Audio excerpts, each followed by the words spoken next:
جہاد کامیاب ہوا ہے، جہاد کشمیر میں بھی کامیاب ہو، قبضہ کیا نہیں، قبضہ واپس لیا ہے، کوئی دقت نہیں ہے ان کو تسلیم کرنے میں۔ مودی کا جو موڈ ہے اقلیتوں کے ساتھ ایک ظالمانہ سلوک ہے۔ السلام علیکم ناظرین، اس کے ساتھ میں ہوں زینب رائے۔ ناظرین، آج ہم موجود ہیں افغانستان کی موجودہ صورتحال پر بات کرنے کے لیے۔ جس طریقے سے طالبان نے افغانستان کے اوپر قبضہ کر لیا، آگے ان کے کیا اقدامات ہوں گے، اسی پر بات ہم کریں گے پاکستان کے سابق MNA اور موجودہ نائب امیر جماعت اسلامی ڈاکٹر فرید احمد فراچا سے۔ السلام علیکم سر۔ جی وعلیکم السلام۔ سر کیسے ہیں؟ الحمدللہ۔ ہم بات کریں افغانستان کے اوپر، جس طریقے سے طالبان نے افغانستان کے اوپر اپنا قبضہ کر لیا ہے اور اب تک قریب جو ہیں ملک چھوڑ کر فرار ہو چکے ہیں۔ سر اس بارے میں آپ ہمیں بتائیں گے کہ کیا اس وقت موجودہ صورتحال ہے، اس بارے میں آپ تھوڑا ہمیں۔ دیکھیں زینب، ایک بات تو یہ ہے کہ یہ قبضہ کیا نہیں، قبضہ واپس لیا ہے۔ اصل میں تو ان کی حکومت تھی جب 40 ملکوں کی فوجوں نے حملہ کیا اور ایک آزاد ملک پہ حملہ کیا اور اپنی ساری طاقت لے کے آ گئے، جس میں بری، فضائی، ٹینک، توپیں، اس کے بعد یہ کہ مہارت، جدید ترین اسلحہ اور بمبار طیارے، تباہ کن ہتھیار، کوئی کسر نہیں انہوں نے چھوڑی تباہی کرنے میں۔ لیکن الحمدللہ یعنی طالبان نے یا مجاہدین نے ایک پوری استقامت کا مظاہرہ کیا، اور اسی کا نتیجہ ہے کہ آج جب انہوں نے پیش رفت شروع کی، اب 2 جولائی 2021 کو بغرام ایئرپورٹ خالی کی تھی امریکہ نے، راتوں رات کے اندھیرے میں بجلیاں بجھا کے، تو اس کے بعد سے 2 جولائی سے لے کر 15 اگست تک کوئی بڑا وقت نہیں گزرا، لیکن اس میں انہوں نے 223 اضلاع پر اپنا قبضہ بحال کیا اور کابل پہنچ گئے،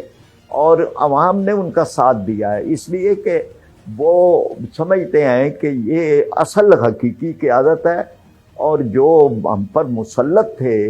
وہ یا استعمار تھا یا استعمار کے ایجنٹ تھے، اور استعمار دنیا میں پٹ گیا ہے۔ یعنی یہی امریکہ جو ہے ویتنام میں پٹا ہے، کوریا میں پٹا ہے، دنیا کے اندر انہوں نے جتنے بھی سامراجی اپنے عزائم کیے ہیں کہیں کامیاب نہیں ہوئے، لیکن یہاں تو انتہا ہو گئی ہے اس کی ذلت کی کہ اس کا کہیں کوئی نام و نشان تک باقی نہیں رہا۔ تو بہرحال یہ ایک بڑی فتح ہے، اللہ کا شکر ہے، یعنی اصل چیز جو ہے، اور وہی انہوں نے بھی کیا کہ وہاں تلاوت کی، اللہ کا شکر ادا کیا، سجدوں میں گئے، اس لیے کہ اصل تو یہ ہے کہ دنیا کے اندر اصل طاقت ہے وہ ہے وسع کرسی السماوات والارض، جس کی کرسی نے زمین و آسمان کو گھیرا گیا، وہ اللہ تعالیٰ کی ذات۔ تقریباً یہاں بھی کہا گیا کہ جو 75,000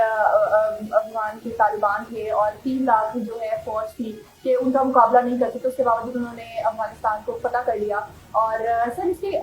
کیا اثرات پڑیں گے جو ہمسایہ ملک ہیں، ممالک ہیں، پاکستان ہو گیا، بھارت ہو گیا، کیونکہ بھارت سر ابھی رو رہا ہے، دیکھا جائے تو اس کی کنڈیشن ایسی ہے۔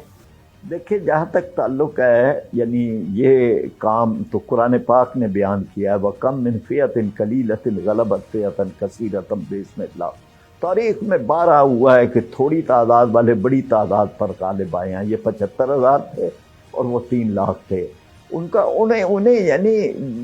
جو ہے نا جی آگے بڑھنے کی جرت نہیں ہوئی، حوصلہ نہیں ہوا، وہ تو اپنی بیرکوں سے نہیں نکلے، اور یہ جہاں جہاں گئے ہیں طالبان انہوں نے ہتھیار ڈال دیے، اور تو یہ ایک بہت بڑی فتح ہے۔ اب اثرات ہیں پاکستان پہ، اثرات سب سے بہتر ہونے چاہیے۔ 30 لاکھ مہاجرین کی میزبانی کی ہے پاکستان نے۔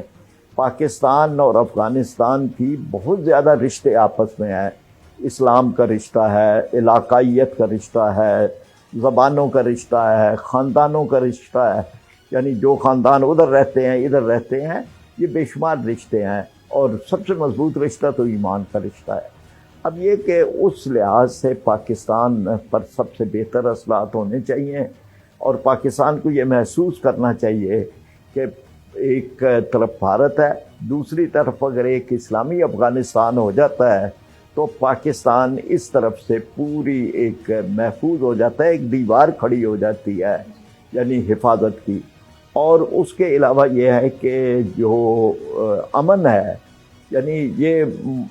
ابھی تک تو 20 سال بلکہ اس سے بھی زیادہ ہو گئے تھے، 79 سے شروع ہوا، تو اگر افغانستان میں امن ہوتا ہے تو پاکستان میں امن ہوتا ہے، اور پہلے بھی یعنی وہاں سے دہشت گردی بھارت کی طرف سے یہ وہ یہاں پر ہوتی رہی ہے، تو یہ امن جو ہے یہ ہمارے لیے بہت بڑا ایک ہدیہ ہے۔ پھر یہ کہ پاکستان اگر اس طرح سے اس راستے کے اوپر ہوتا ہے تو پاکستان تک کا تو کانسٹیٹیوشن وہی ہے جو طالبان کہہ رہے ہیں، وہ کہتے ہیں اسلامی نظام، ہمارا کانسٹیٹیوشن کہتا ہے اسلامی نظام، تو ہمیں تو کوئی دقت نہیں ہے ان کو تسلیم کرنے میں، ان کو اپنے طرف سے پوری سپورٹ کرنے میں۔ بھارت کا جہاں تک حال ہے یعنی وہ تو واویلا آپ سن رہے ہیں، وہ چیخ و پکار ان کی سن رہے ہیں، وہ تو یعنی ان کے پاؤں تلے سے زمین نکل گئی ہے۔ انہوں نے تو دھمکی 4 دن پہلے تک ان کا ٹی وی کہہ رہے تھے جی یہ وہ بات نہیں ہے، یہاں پہنچیں گے اور 3 لاکھ فوج اور یہ اور وہ، اب وہاں وہ پیٹ رہے ہیں اور صف ماتم بچھی ہوئی ہے، اور یہ کہ عقل ان کو پھر بھی نہیں ہے، وہ پھر بھی یعنی مودی کا جو موڈ ہے وہ پھر یہی ہے کہ اقلیتوں کے ساتھ ایک ظالمانہ سلوک ہے۔ لیکن یہاں یعنی یہ کہ طالبان نے یہ بھی دکھا دیا کہ اسلام کا نام لینے والے جو ہیں ان کی روح کیا ہے، خاموشی، عاجزی، معافی، لوگوں کے ساتھ ایک جو ہے وہ نرمی، اس طریقے سے وہ چلے ہیں۔ اب یہ بات جو ہے یہ بھارت کے لیے، پھر بھارت کا جو اصل اس کو خوف ہے وہ کشمیر کے بارے میں ہے، اس لیے کہ جہاد کامیاب ہوا ہے، جہاد کامیاب ہوا ہے تو جہاد کشمیر میں بھی کامیاب ہوگا انشاءاللہ تعالی۔ بھارت نے طاقت کی بنیاد پر کشمیر کو اپنے ساتھ رکھا ہوا ہے، کسی اخلاقی بنیاد پر یا قانونی یا آئینی بنیاد پر نہیں، طاقت کی بنیاد۔ 8 لاکھ سے زیادہ فوج وہاں موجود ہے، فی مربع کلومیٹر دنیا میں اتنی فوج نہیں ہے جتنی بھارت نے وہاں رکھی ہوئی ہے، تو ہر چوک چوراہے میں ایک فوجی موجود ہے۔ تو بھارت کو جو ہے وہ سب سے زیادہ یعنی اس میں ایک خوف اسے محسوس ہو رہا ہے، اور اصل خوف تو ان کے اپنے جرائم کا ہے، لیکن بہرحال یہ ایک بڑی سپورٹ ہو جاتی ہے ان لوگوں کو کہ جو وہاں آزادی کی جنگ لڑ رہے ہیں، کہ اگر افغانستان والے غیر ملکی جارے کو باہر نکال سکتے ہیں تو کشمیر والے بھی باہر نکال سکتے ہیں۔ تو مطلب آپ کی کہنے کا مطلب یہ کہ یہ موجودہ صورتحال جو چل رہی ہے اور مستقبل میں بھی پاکستان کو افغانستان کے طالبان ہیں ان سے کوئی خطرہ نہیں ہے اور وہ ان کا ساتھ دیں گے، اور کشمیر جو ہے ایک ہے بھارت کو ایک خطرہ ہے کہ آزاد اب کروا لیں گے اور اپنے پاکستان میں شامل کریں گے۔ جناب ایک تو انہوں نے یہ کہا یعنی نہ کہ ہم سے کسی کو بھی خطرہ نہیں ہے، طالبان کا جو بیان ہے اچھا بیان ہے۔ اچھا چین کے ساتھ انہوں نے اپنے تعلقات بہتر کیے، خود چین کی طرف سے بھی جواب آیا، روس کے ساتھ انہوں نے تعلقات بہتر کیے، حالانکہ روس کی اور افغان مجاہدین کی تو ایک بہت بڑی جنگ رہی ہے، لیکن ان کے ساتھ بھی بہتر کیا۔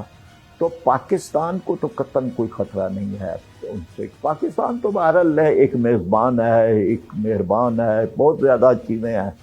اور اس لحاظ سے صورتحال اور زیادہ بہتر ہوگی۔ اور ابھی تک جو پتہ چلا تو یہ پتہ چلا کہ یہ وہ والے طالبان نہیں ہیں جو پہلی دفعہ آئے تھے اور ان کا ایک موڈ اور طرح سے تھا۔ انہوں نے بھی بہت کچھ سمجھ لیا ہے، بہت کچھ سیکھ لیا ہے، اب تو ان کے ترجمان انگریزی میں بات کرتے ہیں، ان کے ہاں عالمی بیان موجود ہے، تو بہت ساری چیزیں بہتر ہیں۔ سر ساتھ ہی بات کی جائے پاکستان میں موجودہ جو حکومت ہے، کیا امپلیمنٹیشن سے کرنی چاہیے اسلامک لحاظ سے پاکستان میں؟ لیکن نعرہ تو انہوں نے بھی مدینہ منورہ کی اسلامی ریاست کا لگایا ہے نا۔ جیسے میں نے کہا کہ پاکستان کا کانسٹیٹیوشن ہی یہ کہتا ہے، پہلی بات اسلامی جمہوریہ پاکستان ہے، دوسری بات اس کا سرکاری مذہب اسلام ہے، تیسری بات اس میں لکھا گیا ہے کہ قرآن و سنت کے منافی کوئی قانون سازی نہیں ہوگی، چوتھی بات کہ ایک اسلامی معاشرہ بنانا حکومت کی ذمہ داری ہے، پانچویں بات کہ پاکستان میں سود کو مکمل ختم کیا جائے گا۔ یہ ساری ہیں نا قرارداد مقاصد اس کا حصہ ہے۔ اس لحاظ سے یعنی حکومت پاکستان پر بڑی ذمہ داری آتی ہے، اور اب جب کہ دوسری طرف طالبان ہیں تو یہ ایک چیز کمپیریزن بھی سامنے آئے گا کہ آپ اسلامی جمہوریہ پاکستان ہے اور وہاں بھی امارت اسلامیہ افغانستان ہے، وہاں کیا ہو رہا ہے اور یہاں کیا ہو رہا ہے، تو یہ چیزیں بھی سامنے آتی ہیں۔ اس کے ساتھ ہی پروگرام کا وقت ختم ہو رہا ہے، اور سر بہت شکریہ آپ کے وقت کا۔ اس کے ساتھ ناظرین مجھے ملتی اجازت، اللہ کے بعد.